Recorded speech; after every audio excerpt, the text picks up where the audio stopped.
1. How do people remember each stage of their lives? I think most people preserve their memories through visual records like photographs or digital videos. In addition, major milestones such as graduations, weddings, or career shifts serve as anchors that help us look back on specific eras. Some individuals even keep diaries or travel logs to immortalize their personal journeys. 2. At what age do you think people are the happiest? In my opinion, early childhood is often the most joyful period because it is free from the financial burdens and relentless work of adulthood. However, others might argue that their late 20s are the best since they possess both financial independence and the energy to explore the great outdoors. Ultimately, happiness depends more on one's mental well-being than a specific number. 3. Do you enjoy being the age you are now? Absolutely. I'm quite content with my current age because it strikes a perfect balance between maturity and youthful energy. I have enough life experience to make resourceful decisions, yet I still have plenty of time ahead to pursue my passions and achieve my personal goals. 4. What did you often do with your friends in your childhood? When I was younger, my friends and I used to spend hours playing traditional outdoor games in our neighborhood. We also loved gathering on Sunday mornings to play sports or simply explore nearby hills, which was a wonderful way to immerse ourselves in nature. It was a beautiful, idyllic time that was a far cry from today's screen-dominated childhoods. 5. Do you have any plans for the next 5 years? Yes, I have a few major goals lined up. Career-wise, I intend to expand my professional network and master new digital skills to enhance my efficiency. On a personal note, I'm planning to save up for traveling so I can visit more hidden gems around the world and recharge my batteries. 6. What do you think is the most important thing at the moment? Right now, my top priority is maintaining a healthy balance between my professional growth and my personal life. I believe that while chasing success is important, taking care of one's health and creating a peaceful sanctuary at home is paramount. Without good health, achieving any milestone becomes meaningless. 7. What responsibilities do people have when they grow older? As people transition into adulthood, they have to shoulder a lot of financial burdens, such as paying bills or buying a house. In addition, they often become responsible for taking care of both their aging parents and their own children. It requires a lot of emotional stability to manage these pressures alongside a relentless work schedule. 8. Is it better to be the oldest or the youngest child in a family? I believe both positions have their own merits. Being the eldest often helps a person become more independent and resourceful early on, as they usually have to look after their younger siblings. On the other hand, the youngest child tends to receive more affection and leniency from parents, allowing them to grow up in a slightly more tranquil and carefree environment. 9. Do you think people's personalities change as they age? Definitely. As people accumulate more life experience, they tend to become much more mature and emotionally stable. For instance, many youngsters who used to love the hustle and bustle of big cities often learn to appreciate a more tranquil and simple lifestyle later in life. Aging usually softens our rough edges and makes us more patient.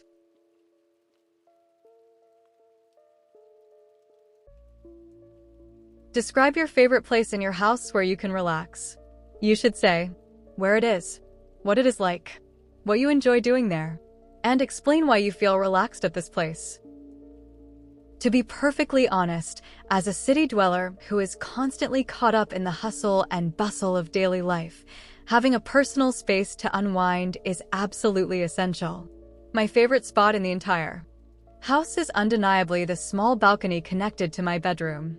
It is a relatively small space, but I've managed to turn it into a tiny sanctuary by decorating it with lush greenery and a few small flower pots. I also placed a comfortable wooden chair and a small coffee table there. Positioned on an upper floor, it offers a surprisingly quiet environment and a lovely view of the surrounding neighborhood, allowing me to catch the cool breeze in the late afternoon. Whenever I experience a time crunch or feel overwhelmed by a relentless work schedule, I always retreat to this balcony. My absolute favorite thing to do there is to just sit quietly, sip a hot cup of tea, and unplug from technology for a while. Sometimes, I'll open a physical book or just listen to some acoustic music while feasting my eyes on the plants. The main reason why this place makes me feel so relaxed is that it provides a complete escape from reality. The moment I step out onto the balcony, the crisp air and the soothing green surroundings instantly lower my stress levels. It serves as a personal reset button where I can fully recharge my batteries and regain my peace of mind. Vocabulary: city dweller, hustle and bustle, sanctuary, lush greenery, time crunch, relentless work, unplug from technology, feast my eyes on, escape from reality, crisp air, recharge my batteries.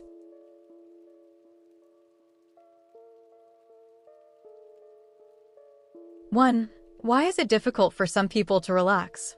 I believe the primary reason is the hyper-competitive nature of modern society. Many people are trapped in a cycle of relentless work and find it incredibly hard to unplug from technology, as they feel the constant urge to check emails or stay updated on social media. This digital overload creates a state of chronic anxiety, making true relaxation feel like a luxury they can't afford. 2. What are the benefits of doing exercise?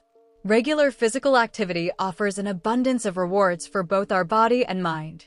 Physically, it improves cardiovascular health and boosts overall stamina. Mentally, exercising is highly therapeutic because it releases endorphins, which are natural mood elevators. It's an effective way to relieve built-up tension and recharge one's batteries after a stressful day. 3. Do people in your country exercise after work? Yes. This has become a growing trend, especially among city dwellers. After spending 8 hours staring at screens in a concrete jungle, many individuals head straight to fitness centers, parks, or badminton courts in the evening. It serves as a healthy transition to separate their professional duties from their personal lives. 4. What is the place where people spend most of their time at home? In most households, the living room or the bedroom is where people log the most hours.